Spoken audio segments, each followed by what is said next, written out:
So far in 2016, as the list that you were given suggests, we've had 19 homicides. And yes, that's an unusually high number for us here in the city.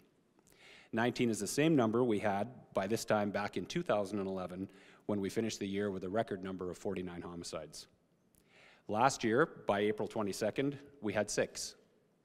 And in 2014, by this time, we were at 9. To put a little provincial context to this, the Calgary Police Service is investigating 5 confirmed homicides as of today, and the RCMP in Alberta had 13 so far this year. That was as of yesterday. It's also worthy of note that last year in Edmonton we had 31 homicides, which is really about an average, I would say, for our year. The RCMP in Alberta had a record number, 65 murders in 2015. And the Calgary Police Service experienced 40 last year, also a record for them. So while the spike in homicides in Edmonton so far this year is new for us, it may not necessarily be new in the province. As we investigate these incidents, we're always scanning for trends and emerging issues, but we're finding it difficult to chalk this up to any one particular explanation. This is consistent with what we've heard from our policing partners about their experiences in 2015 and thus far in 2016. The increase in the total number of murders didn't involve a substantial increase as a result of any one type of incident. Really, it was just a higher number of kind of all types.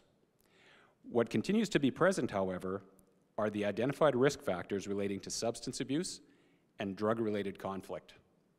Also, the tragic events continue to involve individuals who have been criminally active and who had criminal associates and friends. Another noteworthy feature thus far in 2016, though, has been an increase in the number of firearms or number of homicides involving firearms. The CPS and RCMP have also been faced with similar experiences with guns, and drug-related conflicts between groups have been a key driver in their numbers as well. The investigations are progressing.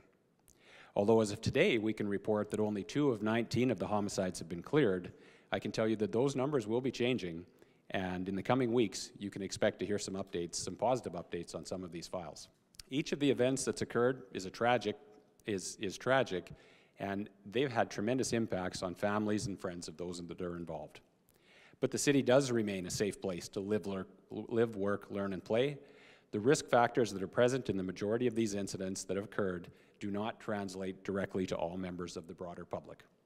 The incidents that have occurred have not been random based on what we know. Our investigators and the support systems are fully engaged in these investigations, and we're working around the clock to bring offenders to justice and hopefully some measure of closure to families.